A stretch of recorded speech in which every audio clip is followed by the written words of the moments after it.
Chapter 19. Prelude to Christmas Island. The hold-up in Vulcan bombers coming into service in numbers meant that there would be a long waiting period before I could begin training for the V-Force. It was decided that all of us so involved would go to temporary posts during the waiting period. Following this announcement, I received a phone call from an old friend and personnel staff at HQBC, Squadron Leader Brian Slater. What he said to me came as a bolt from blue when he asked me if I would be prepared to go to Australia for 3 months to command No. 76 Squadron. The squadron was assigned to the role of support in Britain's nuclear tests, and the next tests were to take place at Christmas Island, in the middle of the Pacific Ocean. I readily accepted the opportunity for this exciting prospect. Brian told me that my name would go forward for approval by the Commander-in-Chief, Sir Harry Broadhurst. He was sure that the Commander-in-Chief would approve my appointment because of my past associations with him. The approval duly came after a few days. I was then instructed to go to Air Ministry in London for an interview with the Task Force Commander, Air Vice Marshal Wilfred Alton. I had never met Wilf Alton, but knew quite a lot about him from his brother Jeff, who had been with me at Bombing Development Unit as a flight lieutenant navigator in 1945. Wilf Alton had a fine war record and had earned a DSO and DFC as a Coastal Command strike aircraft pilot. At the time of my interview, Wilf had an office in the Underground Operations Center in Air Ministry in Whitehall. The interview was one I shall never forget. It was November on a gloomy winter's day, a complete contrast to what we could expect in conditions in an Australian summer in the mid-Pacific Ocean. He pointed to Christmas Island on a large map on the wall, posing a question as he did so that was clear and direct. Can you get your Canberras up to 60,000 feet at Christmas Island? Because that is what we have to do during the forthcoming tests. I answered it as best I could. If it's possible to do so, I will, sir. Good man, he said. The reason for this requirement, he explained, was that we were to explode Britain's first thermonuclear weapon H-bomb in 1957. In order to take vital analysis samples of the air and gases from the ensuing mushroom cloud, it would be necessary to reach the tropopause. The division between the troposphere and the stratosphere occurs at varying heights around the world dependent on climate. In the Pacific it could be expected to reach 60,000 feet, and that is why we would need to get up to that height. This height was higher than any R.A.A.F squadron had been ordered to operate before.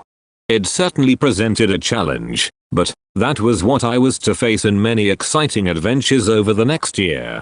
We briefly discussed the role of the Canberras of No. 76 Squadron, who had been based in Australia for the past year, where they had been carrying out cloud sampling in Britain's earlier nuclear tests. In the Montebello Islands, off the northwestern coast of Australia. They had also taken part in further tests at Maralinga, in the Great Australian Desert, 500 miles northwest of Adelaide, in South Australia.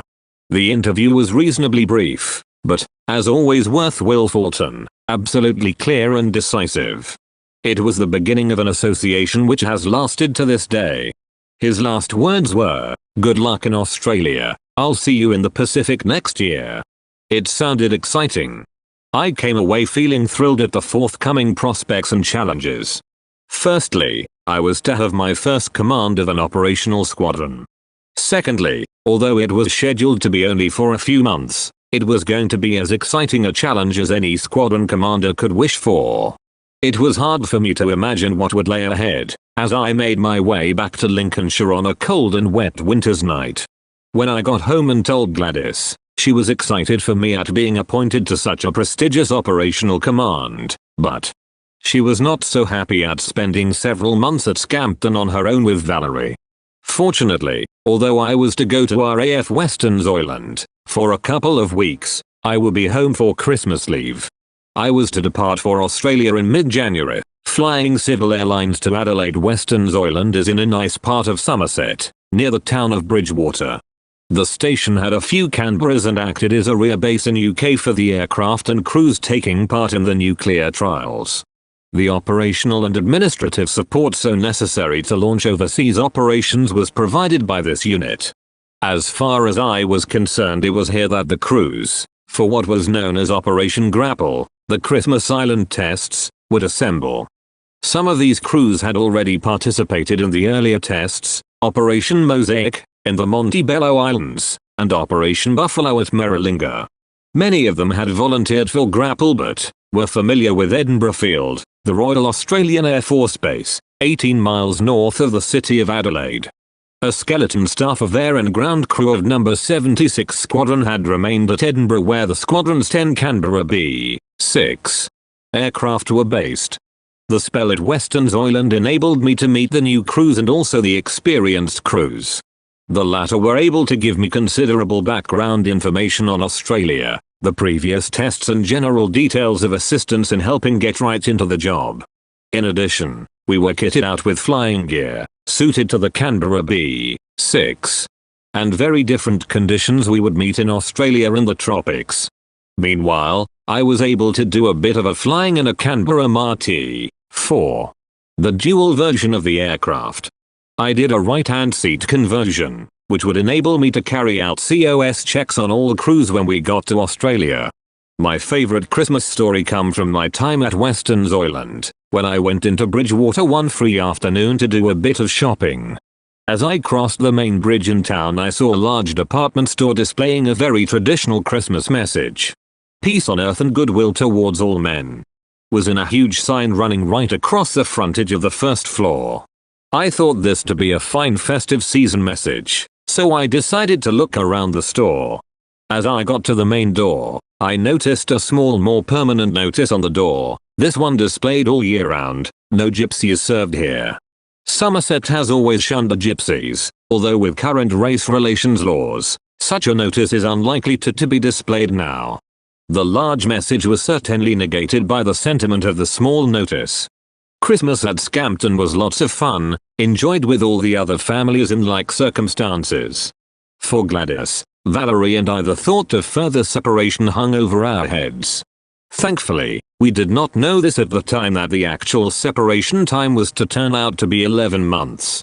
The holiday over, I went back to Western Island, collected my gear, travel documents etc. and did my final preparations to fly out to Australia. After one final weekend at Scampton I bid farewell to the family and set off for London Airport. Accompanied by another pilot, Flying Officer Joe Cox, and crew members, Flying Officers Mike Ashby, Bob Brown, and Alan Wolstenholme, all navigators and radar operators. We 6 formed the 2 advance crews to fly out. The remainder to make up the 10 crews were to fly out later in January. We left London Airport in freezing conditions in mid-January on a Qantas Constellation.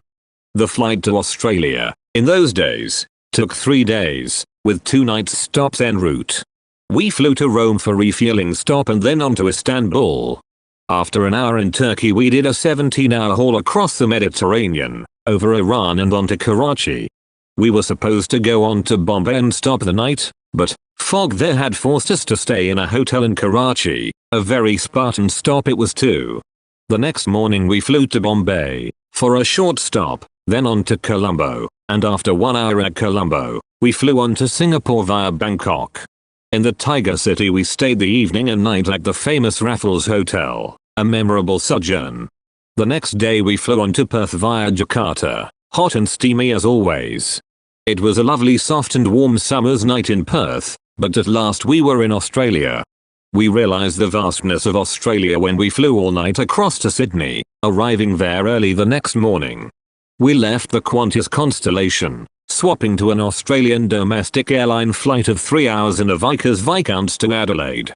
Flight Lieutenant Lindsay Cummins of 76 Squadron, the acting detachment commander, met us and we travelled on a very hot summer's day of 35 degrees Celsius to Edinburgh Field. The flight from London had taken 60 hours flying, slow indeed by today's flight time of about 24 hours. There were no terrorist hijacks in those days, so time on the aircraft was relaxed.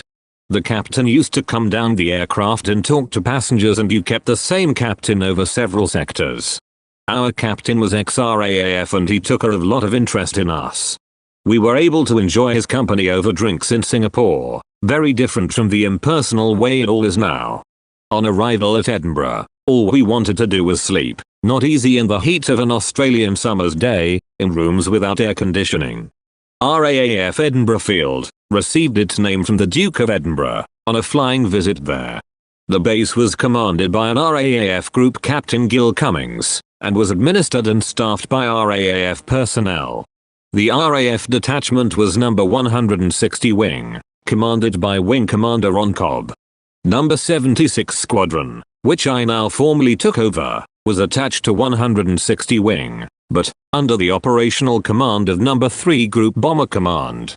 During nuclear tests, we came under the operational control of the task force commander. Having served with so many Aussies during the war, I immediately struck up very good relations with them.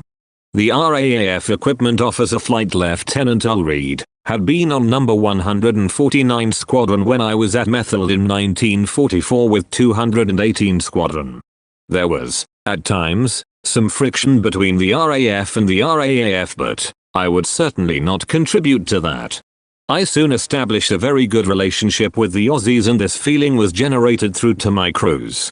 There were also a number of Joint Service Trials Units, JSTU, at Edinburgh, both RAFD and R.A.A.F, carrying out missile tests at the rocket test range at Woomera.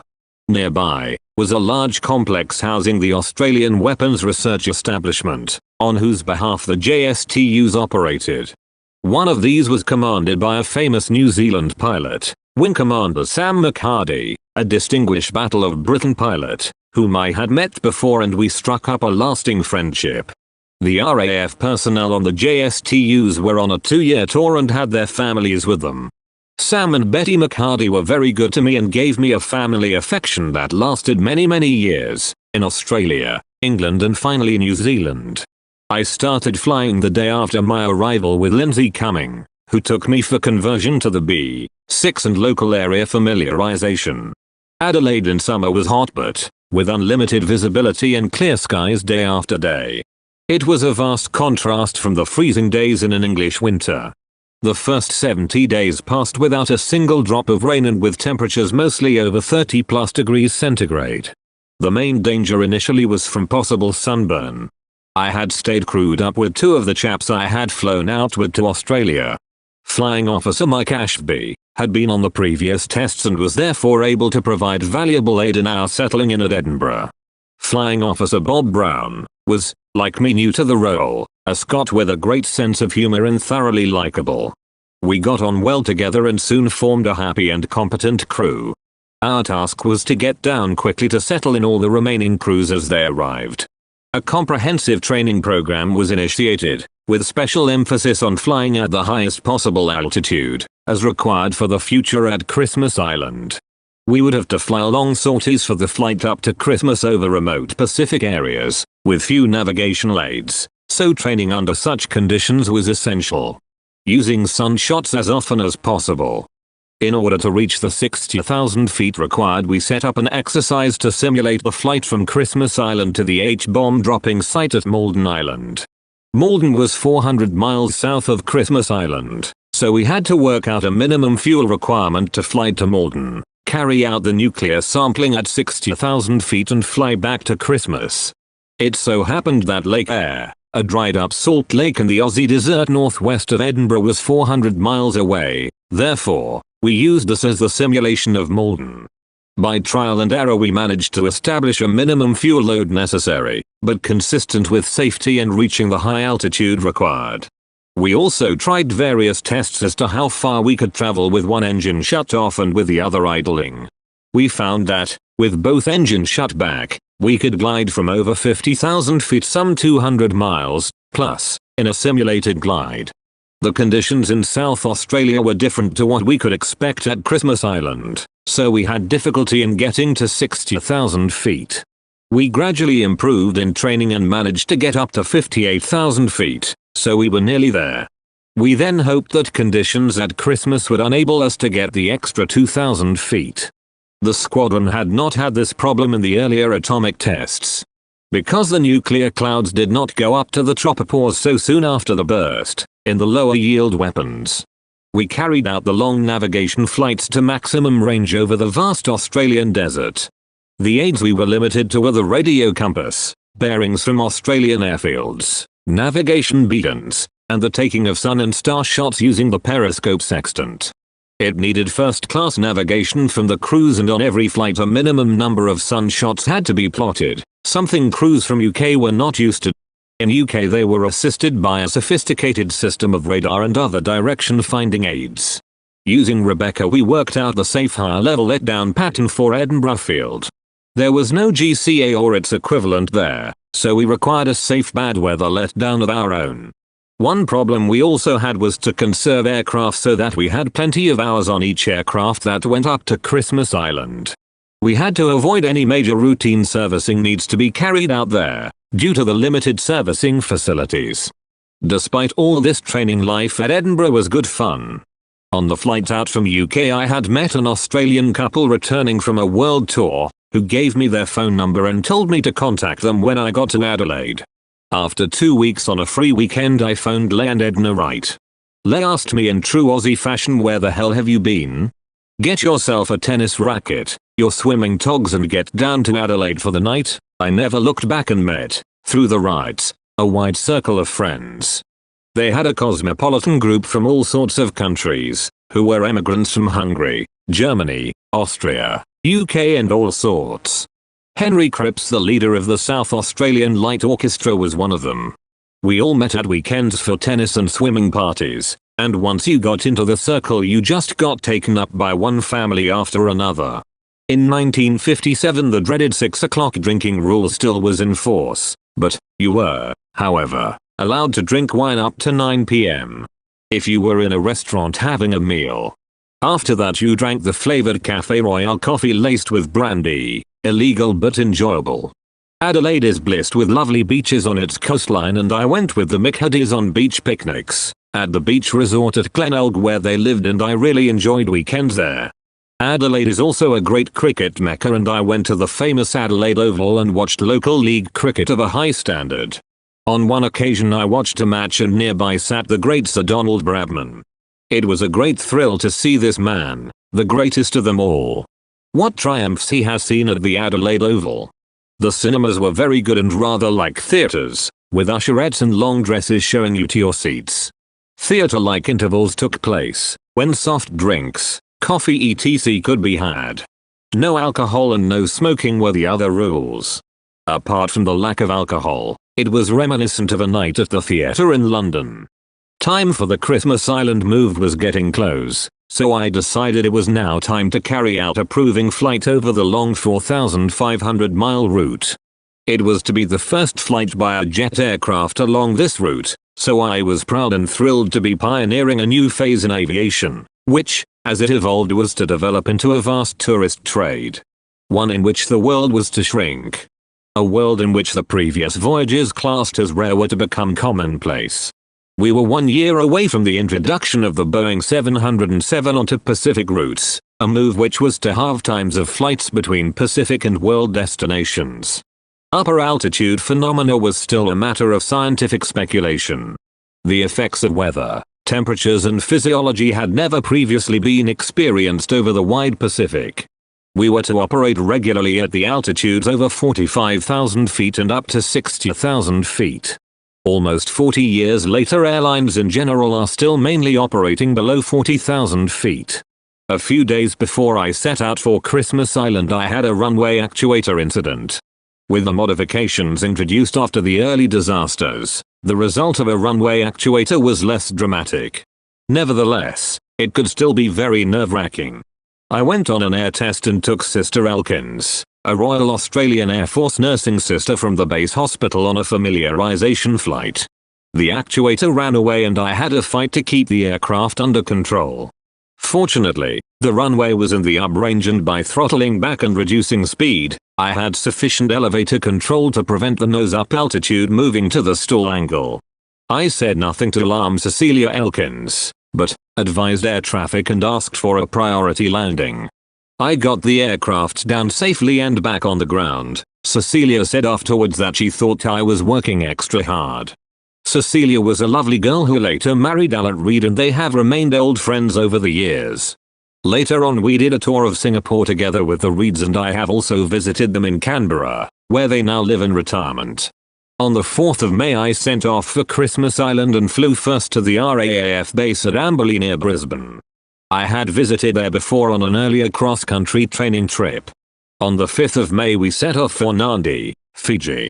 The weather was generally quite good, but we did encounter some cumulonimbus clouds with tops well above us, whilst we were on a cruise climb to 48,000 feet.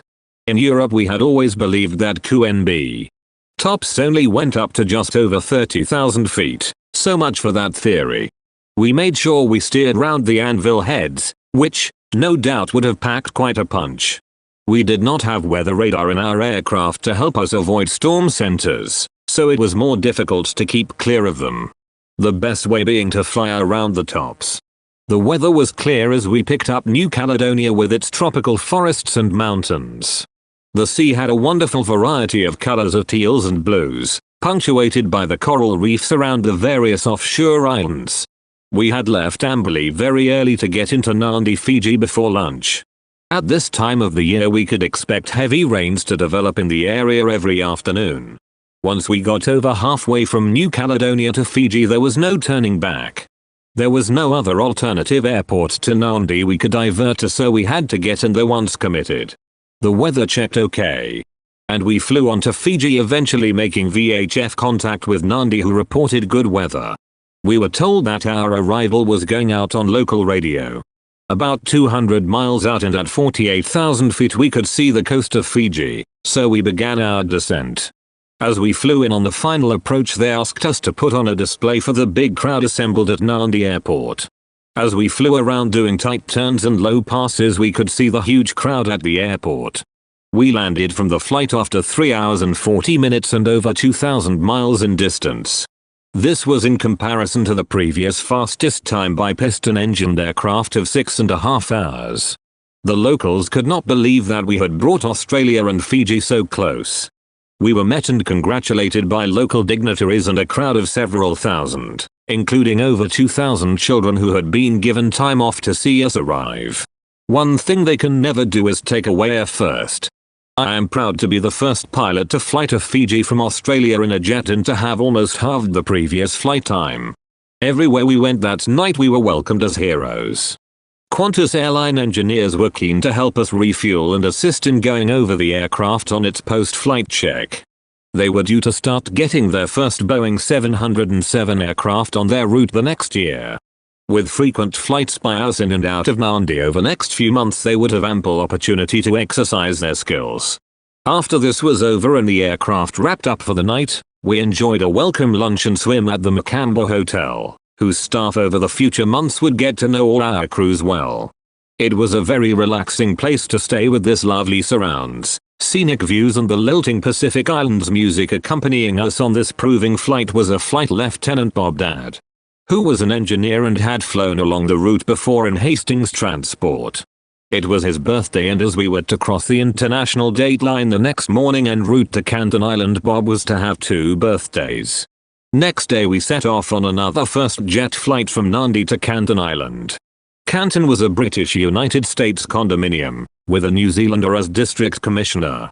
The island was used as an aircraft refueling stop between Honolulu and Fiji. The airlines would fly over Canton and then direct on to Nandi if the weather and winds were favorable. If not, they would land and refuel at Canton. There was a small community of British and Americans stationed there to fulfill the needs of airliners en route. Again we did a short display to the crowd, which comprised the whole population, most of whom had never seen a jet before, and they made us very welcome. We all had been pasted fit to do the turnaround checks on our own aircraft ourselves, and also the refueling ourselves. After the checks done we relaxed for the day. The district commissioner took us out in a launch to fish outside the reef, for Canton is just a coral atoll. It was a remarkable fishing trip, for it lasted only an hour, but we caught 1 kingfish and 11 barracuda in that time.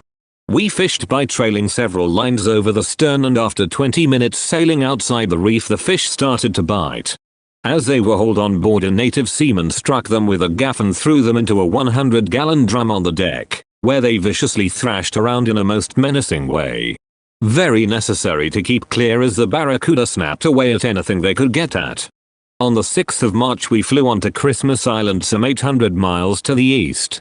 At the halfway mark we got a firm check from Christmas Island on the HF radio to confirm that the weather was okay.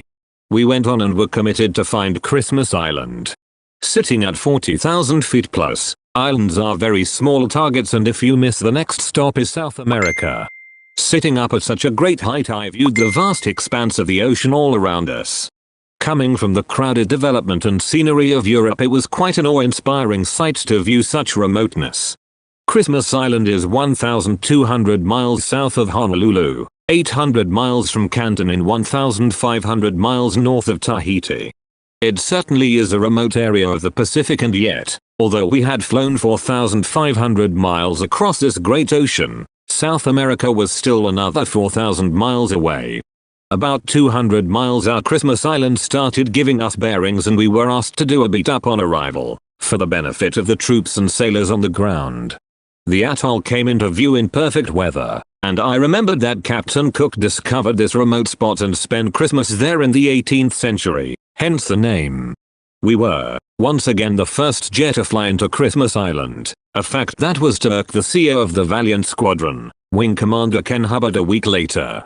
He boasted on arrival to be the first jet there, but Air Commodore Ginger Weir corrected him, telling him George Bates of 76 was here last week, having arrived through the back door. Squadron rivalry is always good fun. Air Commodore Ginger Weir, the Deputy Task Force Commander, met us. I had served with him at CBE at Maham in 1946 to 1947. He welcomed us to the island and we spent the rest of the day being shown around. The next day we did an air test, taking a Major Smith with us. He had been on the island over a year, and Ginger thought it would be a nice treat for him. We were up 45 minutes and had a good fly around the island, doing a beat up for the chaps manning the port area, oddly enough called London, a far cry from the London I grew up in. At this stage there were only a few aircraft based at Christmas, a few Shackletons for Met recce work and a few transport aircraft. A number of supply ships were anchored off the port, bringing the huge amount of equipment and supplies needed as the base built up to hold 5,000 service and civilian personnel at the height of the tests. Everything had to be shipped or flown there, for Christmas Island was just a large coconut plantation and little else. It is about 25 miles long east to west and 18 miles north to south at the western end. The island atoll enclosed a large lagoon, with many vivid colored waters, blues, greens, reds and other multicolors. That evening I dined with Ginger Weir and his staff, discussing future operations and our part in them. He said that there was an urgent need for a fast courier aircraft, so we arranged to have a Canberra fly up from Edinburgh for this purpose. Bright and early the next morning we took off for the return flight to Nandi, over 2,000 miles away. We had decided that, provided the weather was good en route and winds favorable, we would fly direct to Nandi. Firstly we would overfly Canton and then make the final decision. After we had a firm clear forecast for Nandi, we flew as planned and landed at Nandi 4¾ hours later. The night at the Macambo was a memorable one, for en route to the USA was the famous Antarctic explorer Admiral Byrd. We were invited to join his party at the Fijian traditional kava juice ceremony, which is a welcome by the Fijians for special visitors and on other special occasions. It was interesting to talk to this great man who had pioneered expeditions to the Arctic regions for so long. We also saw penguins in Fiji. The reader may well question that Fiji had penguins. It doesn't normally, but on this night it had lots. A USA military transport aircraft was carrying a large number of these birds from Antarctica to a United States zoo. The aircraft was staying overnight and did not have air conditioning to keep the birds cool, so the Qantas staff took large amounts of chipped ice to the cages every hour in order to keep these exotic birds alive. We went down to see them on one of the cooling trips. They were all drooping a lot as the previous hour's ice had melted in the warm tropical night. As the fresh ice was dropped in their cages they all perked up and chatted quite happily. Next morning we set off early to return to Amberley, Brisbane. Then the final leg to Edinburgh Field. So ended a record-breaking first ever series of Pacific flights with complete success. Tired, but very pleased with ourselves, we settled back at Edinburgh. Our trip was reported in the Adelaide papers and gave the squadron good publicly. My Aussie friends in Adelaide were very interested and in awe at our travels so far, and so quick. Remember in 1957 there were no jet civil airlines over the Pacific or Australia. We had learned a great deal from the experience and were able to brief, from first-hand knowledge, the jet courier crew, about to leave for Christmas Island. And also the rest of the squadron for future flights. The successful proving flight also helped me establish my position, firmly as CEO of the squadron. 2 days later I flew up to another remote spot for the first time, when I took 2 people up to Maralinga on the barren Laba Desert. It was interesting to be shown over the previous test sites and to see the devastating results from the atomic weapons shots from Operation Buffalo, which had been detonated at, or just above, ground level. Various types of buildings and military equipment had been placed in the detonation area. It was quite something to view, at first hand, what happens when an atomic weapon is exploded. Some effects were quite freakish as a result of the blast and heat wave effects. We were now in the final phase of preparation to move, as a complete squadron, to Christmas Island. 2 aircraft and crews would stay behind at Edinburgh as reserves. The squadron is now trained and ready for its role as nuclear cloud samplers on Operation Grapple. We were to fly out to Christmas Island in groups of 2 or 3 aircraft over 3 days. This was because there was insufficient room to handle all 8 aircraft at once at Nandi and Canton.